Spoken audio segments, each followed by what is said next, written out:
All right, Lucy and Conrad and Caleb, it's time for the next X-Men adventure. So let's just jump right into it, okay?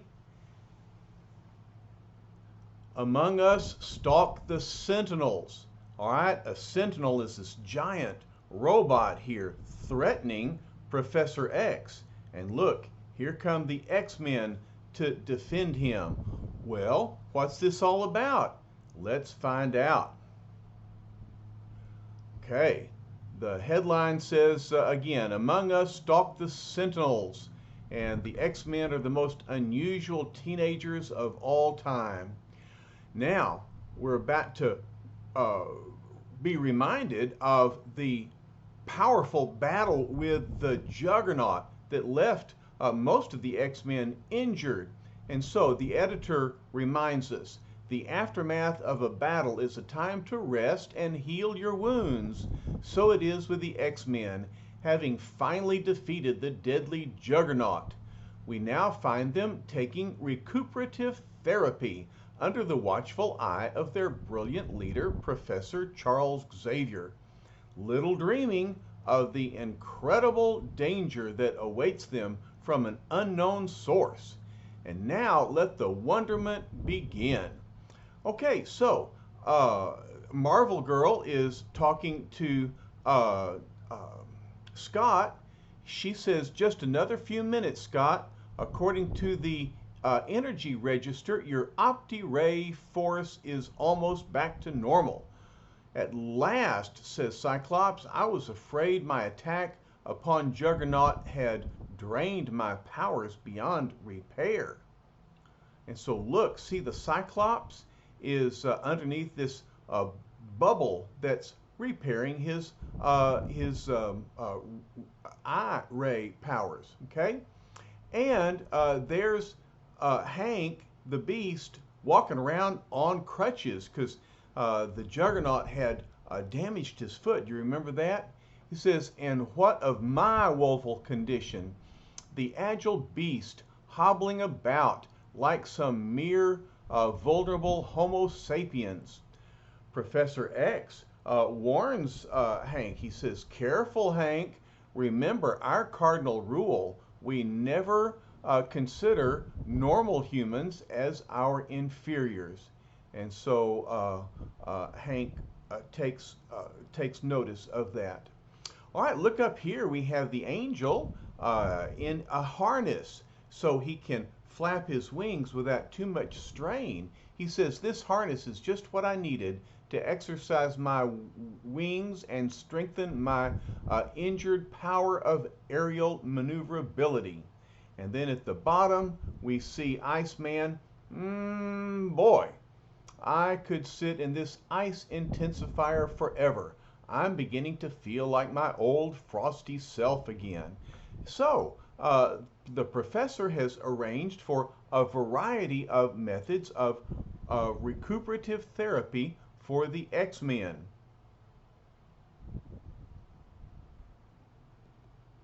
There, I just wanted you to get an overall view of their health. All right?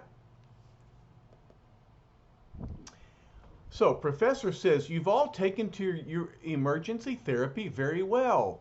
Angel, you may remove your harness now and practice natural flight. Yes, sir. And you may begin exercising your feet again, Beast. And so the Beast is so excited, he jumps up and does a handstand on his crutches. Eureka! Next to the Gettysburg Address, that was the most inspiring declaration I've ever heard. Professor says, leap for the high bar, Hank. And so he jumps up and grabs it with his feet. Well done.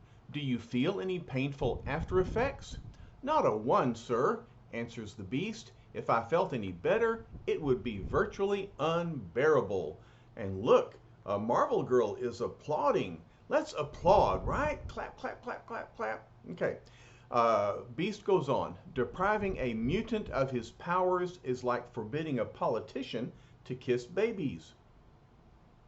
Now that I'm truly the Beast again, I feel like I could lick my weight in Neanderthals. Marvel Girl says, I hope for your sake that Kazar doesn't hear you. Do y'all remember Kazar, the jungle man in the Savage Land? He and his saber-toothed tiger Zabu joined the X-Men on an adventure in Antarctica. Well, Professor says, you may dispense with your crutches now, Hank. And Bobby, I think you've been in the ice intensifier long enough. You seem to have reached your frigid peak by now. Oh, says Bobby, just a few more minutes, Professor. This is the coolest, if you'll pardon the pun. I'm glad you're enjoying it, Iceman, says Professor, but if you remain any longer, you're apt to experience an unpleasant freeze feedback. At any rate, I have an announcement that will make you anxious to leave. Great, says Bobby. I've always been a sucker for surprises. This is a surprise for all of you because of your excellent record of achievement against the foes you've encountered. It's time you all had a vacation. Oh, how wonderful. It'll be our first one in years. Say it again, says the Beast. It's like a symphony. And look, Iceman is now eager to get out of his ice energizer. He says, wowee, Professor, you just said the magic word. And even Scott rips off his Octi-Ray helmet and says, it'll be good for all of us, sir. We have been on the go for months. But perhaps the X-Men would not be quite so joyful if they were aware of the press conference which is taking place at that moment in another city. Here are the reporters and they're asking questions. Dr. Trask, do you realize what you're saying? As one of our greatest anthropologists, your declaration will shock the world. And Dr. Trask is the scientist here at the desk. He says, the world must be shocked. The danger was never greater. We've been so busy worrying about cold wars, hot wars, atom bombs, and the like that we've overlooked the greatest menace of all. Mutants walk among us, hidden, unknown, waiting for their moment to strike. Oh no, Dr. Trask is fomenting hatred and fear of mutants. Yes, there are evil mutants, but of course our favorite X-Men are good mutants. But Trask goes on, he says, they are mankind's most deadly enemy, for only they have the actual power to conquer the human race. Even as we speak, they are out there scheming, plotting, planning, thinking we don't suspect. But there is still time to smash them if we strike now. Wow, says a reporter, wait till this hits the front pages. And sure enough, here's the newspaper, Mutant Menace, Mutant Menace. Within minutes, the nation's presses go into action. What's going to happen when these newspapers hit the stands and people read about the mutants and think they're a menace? Well, Professor X sees the newspaper. The rest of the story says, eminent anthropologist says mankind faces gravest danger from hidden mutants. And here's a picture of Dr. Bolivar Trask. And Professor says, so it has finally begun. The one thing that I always feared, a witch hunt for mutants. The feature writers must have loved this, considering the way they played it up. And look, here's an artist's drawing of something in his imagination, not something that's true, but something that he fears. This is an artist's interpretation of the fate of mankind if mutants are not driven out. And so we see mutant cracking a whip and forcing ordinary humans to do manual labor. Dr. Trask warns that the superior abilities and supernatural powers of the hidden mutants will enable them to enslave the human race, replacing our civilization with their own. And so again, an artist shows a mutant being carried by two humans. According to the anthropologist's startling prediction, it is even possible that the superior mutants will consider normal men as little more than savages, suitable only for forced labor and gladiatorial sport. And so here's another image of humans as gladiators fighting each other for the sport of the mutants. Professor X says, I cannot let this go unchallenged. It could cause panic throughout the world. And so he gets on the phone and he calls. Even now, it may be too late to stop the wheels of persecution that have been set in motion, but I must make the attempt. The strange theories of Dr. Trask are a greater threat to my X-Men than any foe they have faced before. So he speaks into the phone. Hello, National Television Network. This is Charles Xavier. Connect me with your programming director immediately. Seconds later, he's explaining, yes, that's right. I want to engage in a public televised debate with Dr. Bolivar Trask as soon as possible. I claim his theories are both erroneous and potentially dangerous. We'll arrange it immediately, sir. It will be a privilege to present a scientist of your stature on our network. The very next evening, after the network has preempted 2 soap operas and a wildly heralded adult western, wow, I bet some people are going to be upset that they lost their programming for a debate. But the announcer says, our first speaker will be Professor Charles Xavier, one of the greatest authorities in the field of education and an articulate spokesman for America's intellectual community. Professor X thinks the damage is already done. Trask has alarmed the nation, but I must speak out. And the cameraman says, roll him, Charlie. This ought to be good. And so on the TV, many people are listening.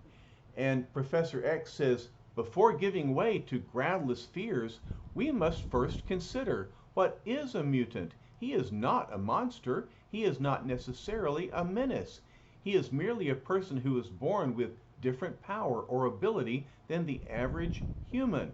Well, the 2 kids are saying, oh, what does an egg-headed old stuffed shirt like him know?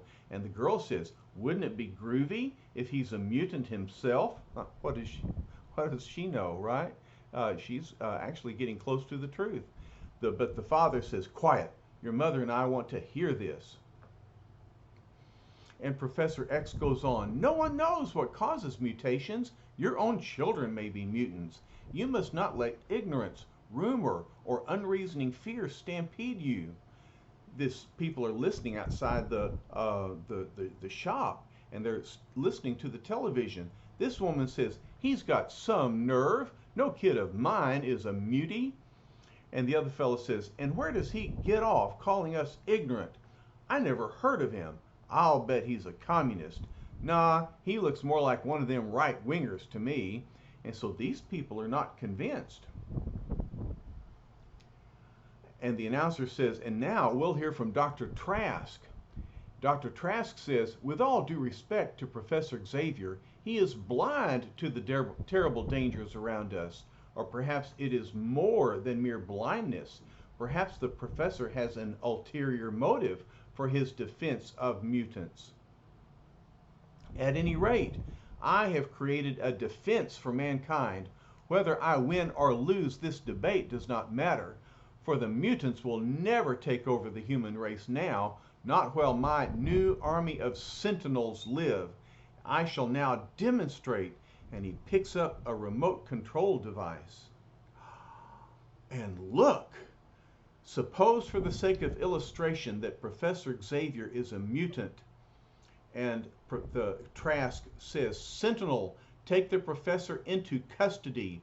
Do not permit him to use his power.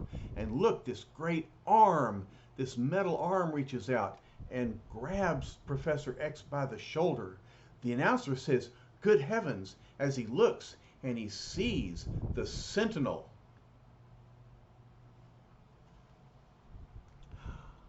And there's the Sentinel with his arms around Professor Xavier. And Professor Xavier is using his thought bolts against the Sentinel, but he thinks, My strongest thought bolt has no effect on him. My mental power is useless against a mechanical brain. Trask says, "Do not be alarmed. My sentinel is completely submissive to me. He will injure no one unless I command him to.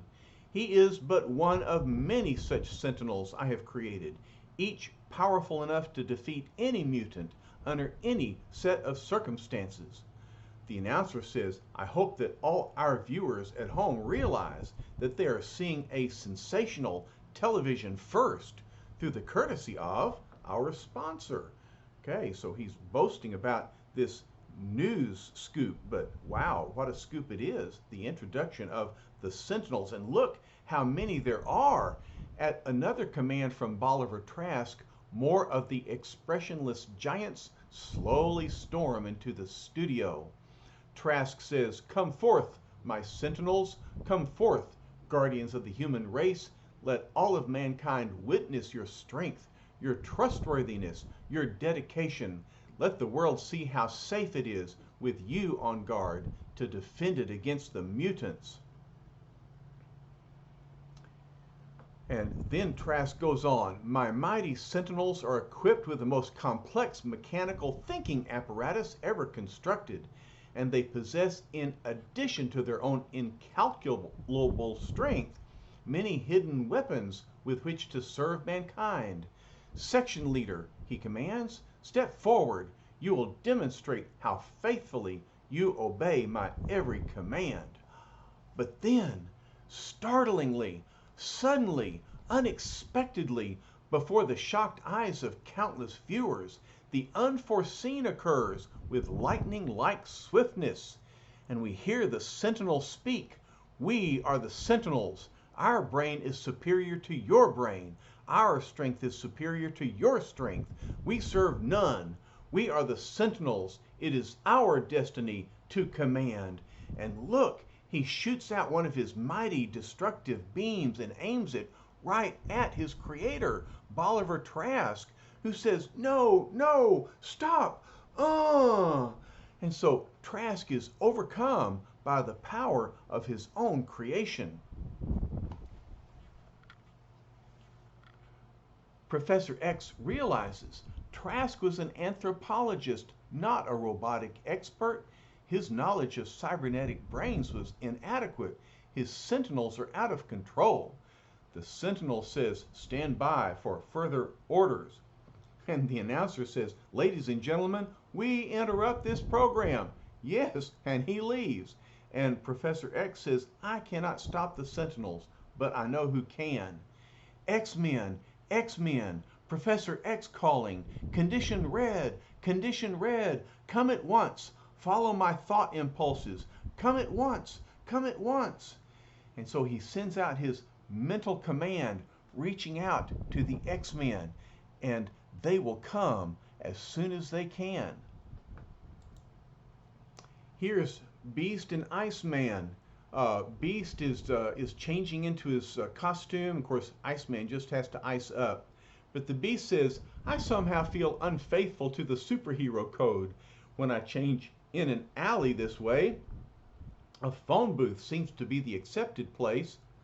That's a reference to Superman, who always changes in a phone booth. "Well," says Bobby, "I won't criticize you if you stay off my back. Since I carry my soft little booties in my pocket, it only takes me seconds to get into costume." "We'd better scamper, Bobby," answers Hank. "The prof may really be in danger." "Maybe so," answers Iceman, "but in a pinch, big buddy, my dough's riding on old Xavier. Let's skedaddle to the roof and I'll make us an ice slide." So they get up to the roof and Iceman makes a slide. Beast says, "Faster, Bobby. This is no time to worry about forming artistic bisymmetrical patterns." "Okay, okay," says Iceman. "Give your jaws a rest and start sliding." And so, whee, they get on the slide and they have a fun time sliding around town. Doesn't that look great? "But what happens," asks Beast, "if that built-in ice machine of yours runs out before we reach the ground?" Iceman says, "Simple. We'll reach the ground anyway, only faster than we bargained for." I'm sorry I asked, says the beast. Brrr. Next time I go out with you, I'll wear a foot warmer in the seat of my pants. But the good news is they are on their way to rescue Professor X, but they don't yet know the extent of the danger that they're facing. And elsewhere, we see that the angel has heard the professor's message, and so he's gotten out of his civilian clothes and is set free his wings, and he's also flying to intercept Professor X's thought message and see what he can do to help. Alone at last, I can take to the air now. But back at the TV studio, we see the Sentinels, and one Sentinel says, Sentinel 3R, guard the humans. Other Sentinels return with me. We bring a captive to the place of our creation. And look, he's holding Bolivar Trask in his hand. Sentinel 3R obeys. Professor X says they're perfectly disciplined, completely emotionless, and yet they're more than mere robots. Why do we carry our Creator with us? Asks one Sentinel. Without him, we can create no more Sentinels. He must be protected until we ourselves learn how to make an army of Sentinels. We were created to be the guardians of mankind, and to guard them properly, we must rule them completely. So Trask has unleashed a powerful a weapon against humanity. Luckily, thinks Professor X, I am able to prevent a panic in the studio by tranquilizing the brains of all who are within. But the strain is incalculable. I feel someone slipping from my control even now. And oh no, this fella slips out of the professor's control and starts to run. Let the others sit there waiting for the Sentinel to strike. I'm too smart for him. No giant robot is going to capture me. But the professor realizes he won't stand a chance. There's no telling what weapon the Sentinel will strike out with. I've got to save him. And so, reacting with the speed of thought, Professor X hurls a mental force bolt at the fleeing man, knocking him off his feet a split second before the Sentinel unleashes a powerful blast ray. Whipped! And Professor X realizes, I just barely saved him, but how long can I hold out alone? He's no longer alone. Here come Iceman and the Beast. Iceman says the professor's thought impulse is stronger than ever. This must be the place. Beast says your powers of deduction are exceeded only by your affection for the obvious. That double-sized behemoth is undoubtedly our objective. So they come bounding in, and the Beast is going to leap up and attack the Sentinel. And he hears Professor X's thought, you're right, Beast, attack at once with all deliberate caution. Thwack! Well, he just bounces off the Sentinel, and he says, oof, if there's a way to incapacitate that character, a frontal assault isn't it. Careful, Beast, thinks the professor. He possesses concealed ray weapons. And in fact, there's one. Zit! And Beast says, whew, much obliged, Professor. He just emphasized your pronouncement with electrifying clarity. And so the Beast jumps up and grabs an overhead cable for safety. Then the Iceman says, hang on, partner, just watch me put the skids to that big creep. And so he shoots some ice underneath the feet of the Sentinel, and the Sentinel slips and falls, and Bobby says, have an ice trip, chum. Another punishment. I guess Iceman thinks that's another one of his superpowers. Beast says, Iceman, your prowess is formidable, but your puns are from hunger. And Iceman zips along and says, on my allowance, what do you expect, Bob Hope? We came as soon as we could, sir, says Bobby. Are you all right? What is that hunk of blubber? Professor says he and others like him are called Sentinels. Their purpose is to destroy mutants, but I can't explain anymore. I mustn't lose tranquilization power over the others in the studio. Then suddenly, zap! The Iceman is struck by a mighty bolt from a Sentinel. Professor says, Iceman, look out, a heat ray. Too late, it caught him. And the Iceman is temporarily defeated. So the professor is at the mercy of these Sentinels. All the people in the studio are trapped. The Iceman is down. Only the Beast remains to protect the professor and the others.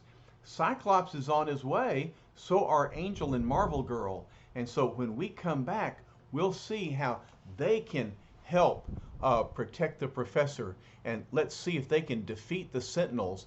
They seem to be very powerful. So we have lots more of the story to tell, and we'll tell it as soon as I come back. Love y'all. Bye-bye.